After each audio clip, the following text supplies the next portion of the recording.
C'est moi, je vois mal, flou, bien c'est vrai. Votre ami Yamal est déjà nominé pour Copa Trophy.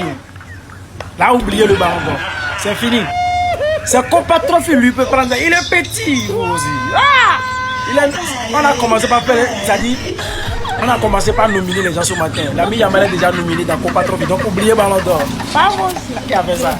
Le dernier fils de Lionel Messi est en action. J'en ai vu des ressemblances, mais là c'est trop. Siro Messi, dites-moi que c'est pas la réincarnation de son père. Regarde-moi comment il court. Surtout à ce moment-là, je vois Lionel Messi. Regardez quand il va les Guinéens. Regardez. C'est pas Messi qui est là. Regardez. C'est pas fini. Il va aller jusqu'au bout de l'action. Regardez. Allez, tiens. But. Regardez, le geste de la tête. Voilà.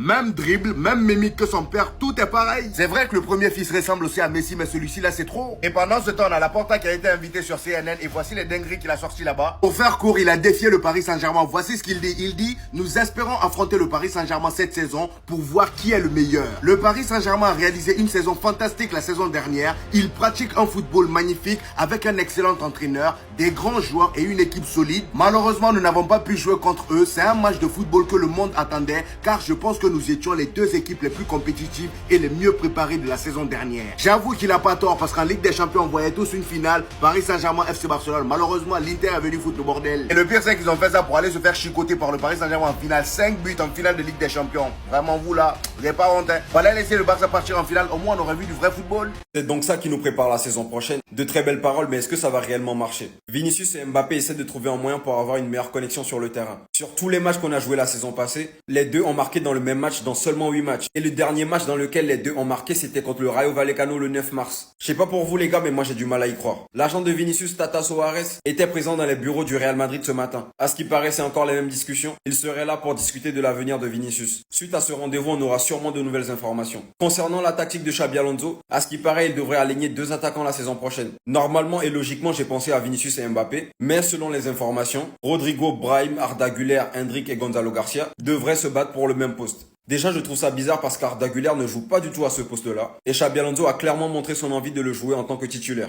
Après, je pense clairement que Brahim et Hendrick seront sur le banc. Et ça va plus se jouer entre Rodrigo et Gonzalo Garcia pour entrer en fin de match. Concernant Vinicius et Mbappé, j'ai bien envie de me rassurer et de me dire que ça va marcher. Mais au vu de ce qu'ils nous ont montré, les gars, je suis pas très optimiste. Bref, on verra bien. À ce qui paraît, ils sont en train de trouver des moyens pour que ça marche. Et s'ils y arrivent vraiment, ça va être un truc de fou. Bref, les frérots, on verra bien ce que ça va donner. Et surtout, n'oubliez pas de vous abonner. Voilà, ça commence. Gyökeres au Sporting et Gyökeres Arsenal. Pourquoi vous êtes comme ça? Le problème avec des fans de foot aujourd'hui, que dis-je? C'est même pas des fans de foot, c'est des footix pour moi. Le problème avec vous, les footix, c'est que vous détruisez le foot. Vous enlevez les gens l'envie de regarder le foot, de parler foot. Même les vrais débats foot aujourd'hui, c'est difficile d'en avoir parce qu'il n'y a que des footix. Le mec, il est arrivé dans sa nouvelle équipe, je sais même pas s'il a fait 5 entraînements, juste ça. Ça veut dire qu'il apprend encore à découvrir l'équipe, à découvrir ses coéquipiers, à avoir des automatismes avec eux. Vous oubliez que Arsenal, ils sont pas habitués à jouer avec un vrai attaquant. Les 2 saisons dernières, ils ont joué avec Havertz ou Merino, c'était pas vraiment des vrais attaquants. Et là, c'était à peine son 2e match avec Arsenal pour se mettre dans le bain et vous le traitez déjà de flop. Wesh, à ce moment-là, ça sert même plus de parler foot, en fait. Arrêtons de parler foot, comme il n'y a que des footix maintenant, arrêtons. Maintenant, ça juge les joueurs sur des matchs de pré-saison, sur leur premier match, sur... Mais wesh, on est où? On en est où, là? Ce sont des matchs de préparation. Et dans préparation, il y a le verbe préparer. Se préparer physiquement, se préparer tactiquement, apprendre à connaître l'équipe. Et ça, vous le savez pas, en fait. Franchement, je sais pas où va le football. Avec des gens comme vous, là... Laissez-moi vous le dire simplement et calmement. Barcola n'ira pas à Liverpool. Barcola n'ira pas à Liverpool. Barcola n'ira pas à Liverpool. Aucune raison pour Liverpool d'acheter Barcola. Comme vous avez pu le voir, l'équipe et plusieurs journalistes français ont lancé cette rumeur, cette propagande. Alors oui, ça fait des années déjà, même l'année dernière, on en parlait déjà. Liverpool a toujours suivi Barcola d'un certain œil. Il a toujours eu des recruteurs dessus parce que voilà, c'est un talent indéniable. Et à gauche, les gars, on a Cody Gakpo et Rio Ngomora. On n'a pas besoin d'ailier gauche. Si jamais on devait recruter quelque chose d'autre qu'un neuf, ce serait un ailier droit.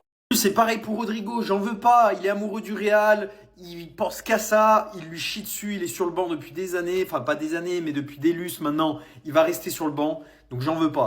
Notre seul objectif, c'est d'aller libérer de prison Alexander Isak qui, depuis plus d'1 an, voit son avenir en dehors du club. Voilà, là, il est en clash avec eux. Donc pour moi, la seule solution, c'est qu'ils viennent chez nous parce qu'on a besoin d'un deuxième neuf. On peut pas rester avec juste Ekitike au poste de numéro 9. Il nous faut les deux. À droite, on a Salah, Elliot Doak. À gauche, Gakpo, Ngomora. Voilà, dans le pire des cas, Rodrigo me plairait plus presque que Barcola parce qu'il peut jouer à la fois buteur, à gauche, à droite.